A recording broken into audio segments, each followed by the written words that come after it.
Dilansir dari berbagai sumber, Barada Richard Eliezer alias Baradae memenuhi syarat menjadi Justice Collaborator atau JC,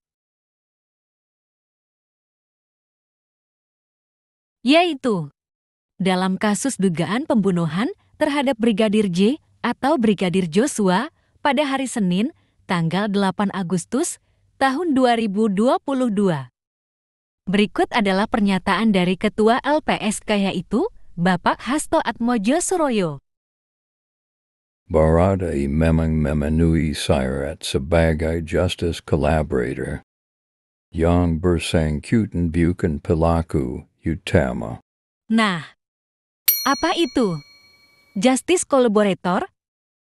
Bagaimana syarat menjadi Justice Collaborator? Yuk, cari tahu sekilas tentang Justice Collaborator.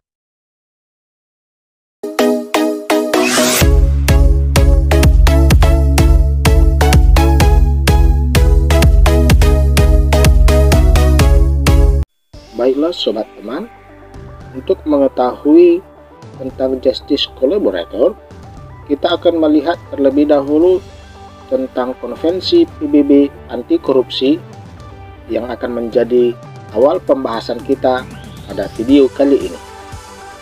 Di dalam pasal 37 angka 2 Konvensi PBB anti korupsi tahun 2003, setiap negara peserta wajib mempertimbangkan memberikan kemungkinan dalam kasus-kasus tertentu mengurangi hukuman dari seorang pelaku yang memberikan kerjasama yang substansial dalam penyelidikan atau penuntutan suatu kejahatan yang diterapkan dalam konvensi ini.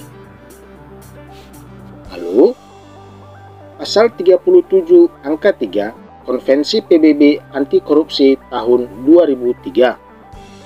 Setiap negara peserta wajib mempertimbangkan kemungkinan sesuai dengan prinsip-prinsip dasar hukum nasionalnya untuk memberikan kekebalan dari penuntutan bagi orang yang memberikan kerjasama substansial dalam penyelidikan atau penuntutan dalam kurung Justice Collaborator suatu tindak pidana yang ditetapkan berdasarkan konvensi ini. Okelah sobat teman, tentang Justice Collaborator. Pengertian Justice Collaborator berdasarkan surat edaran Mahkamah Agung yaitu nomor 4 tahun 2011 tentang perlakuan bagi whistleblower, dan Justice Collaborator adalah sebagai seorang pelaku tindak pidana tertentu, tetapi bukan pelaku utama yang mengakui perbuatannya dan bersedia menjadi saksi dalam proses pengadilan.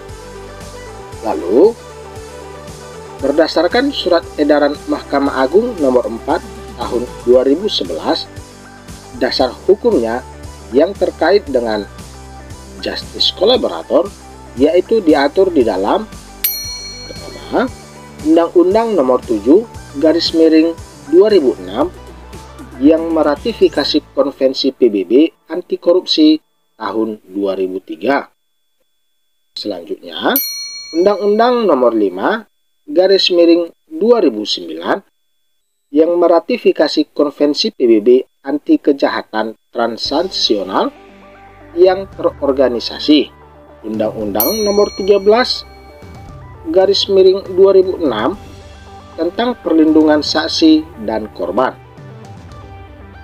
Undang-Undang nomor 31 garis miring 2014 tentang perubahan atas Undang-Undang nomor 13 garis miring 2006.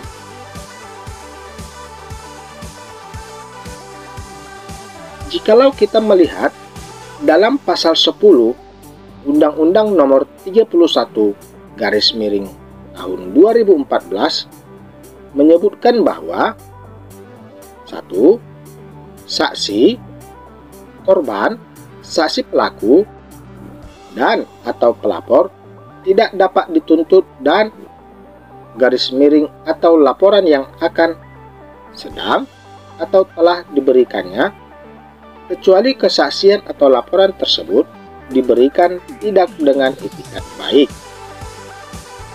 Kedua, dalam hal terdapat tuntutan hukum terhadap saksi, korban, saksi pelaku, dan garis miring atau pelapor atas kesaksian dan garis miring atau laporan yang akan, sedang, atau telah diberikan, tuntutan hukum tersebut wajib ditunda hingga kasus yang ia laporkan atau ia berikan kesaksian telah diputus oleh pengadilan dan memperoleh kekuatan hukum tetap.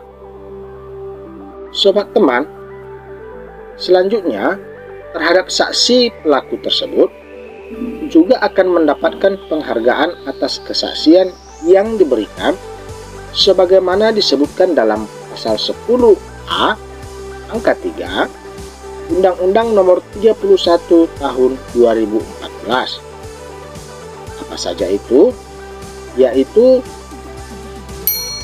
yang pertama, keringanan penjatuhan pidana, atau B, pembebasan bersyarat, remisi tambahan, dan hak narapidana lain sesuai dengan peraturan perundang-undangan bagi saksi pelaku yang berstatus narapidana. Adapun syarat untuk menjadi justice collaborator, jika kita merujuk kembali kepada Surat Edaran Mahkamah Agung Nomor 4 Tahun 2011, antara lain 1.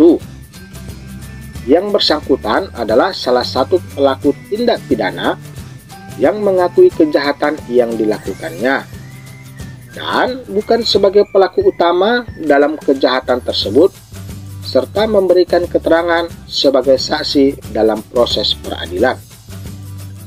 2. Jaksa penuntut umum menyatakan bahwa yang bersangkutan sudah memberi keterangan dan bukti-bukti yang sangat signifikan sehingga penyidik dan atau penuntut umum dapat mengungkap tindak pidana yang dimaksud secara efektif sekaligus mengungkap pelaku lain yang punya peran lebih besar dalam tindak pidana. 3. Saksi pelaku dapat memperoleh keringanan dari hakim atas bantuannya, bisa berupa menjatuhkan pidana percobaan bersyarat khusus dan atau menjatuhkan pidana penjara paling ringan di antara terdakwa lain yang terbukti bersalah. 4. Hakim wajib mempertimbangkan rasa keadilan masyarakat dalam memberikan keringanan terhadap saksi pelaku. 5. Ketua pengadilan di dalam mendistribusikan perkara memperhatikan hal-hal sebagai berikut. A. Memberikan perkara-perkara terkait yang diungkap saksi pelaku yang bekerja sama kepada majelis yang sama sejauh memungkinkan. Dan B. Mendahulukan perkara-perkara lain yang diungkap oleh saksi pelaku yang bekerja sama. Nah, itulah tadi sobat teman sekilas tentang justice collaborator. Bagaimana? Nantikan istilah-istilah hukum lainnya dalam video ini agar kita tetap melek hukum dan mengetahui tentang hukum di masyarakat. Sekian dari video ini. Jika bermanfaat bagi kalian, jangan lupa untuk di subscribe, like, serta tinggalkan komen di kolom komentar terkait kasus hukum lainnya. Sekian video kali ini dan sampai jumpa.